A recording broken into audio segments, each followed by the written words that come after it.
Ерос и Славейчето. Веднъж в Лондон долетя Славей. Кацна на фонтана на площад Пикадили и запя на Ерос, ангелчето с лъка и стрелите, което украсяваше фонтана. Беше тъмна лятна нощ, а Славеят пееше за дърветата и цветята, за морето и сините вълни с бели гребени, които се гонят по ситния пясък на брега, за децата, дето играят и строят пясъчни замъци, пускат хвърчила дракони, ядат бомбони, плуват и се возят на лодка в морето. Всичко това е чудесно, отбеляза Ерос.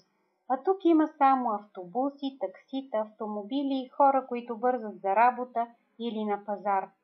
Как ми се иска вместо тях наоколо да се плискаше море? Ерос въздъхна и по бузата му се плъзна сълза. Скъпо Славейче, помоли морето да дойде тук поне за един ден. Добре, ще го помоля, обеща Славеят и отлетя.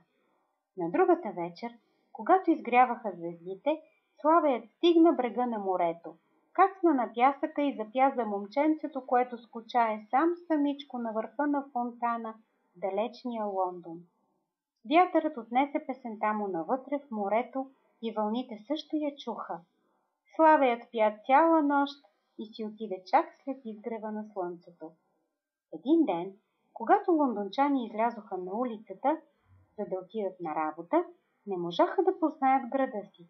На площад Пикадили се плискаше истинско море, с вълни, които се разбиваха в пясъците на Риджънт Стрит и Шафтсбери авеню.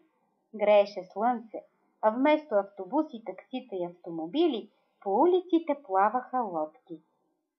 Хората захвърлиха шапките и дрехите си и облякоха бански костюми. Децата донесоха кофички и лопатки и седнаха да си играят на пясъка. Неколцина младежи се пуснаха със своите сърфове по Хеймаркет, плъзнаха се по белите гребени на вълните и като минаха край Ерос, обляха го с пръстки.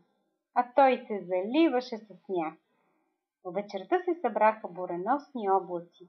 Небето потъмня и заваля проливен дъжд. А когато той спря и небето се изчисти, площад Пикадили изглеждаше както преди, със статуята на Ерос в средата, а наоколо автобуси, таксита, автомобили и хора.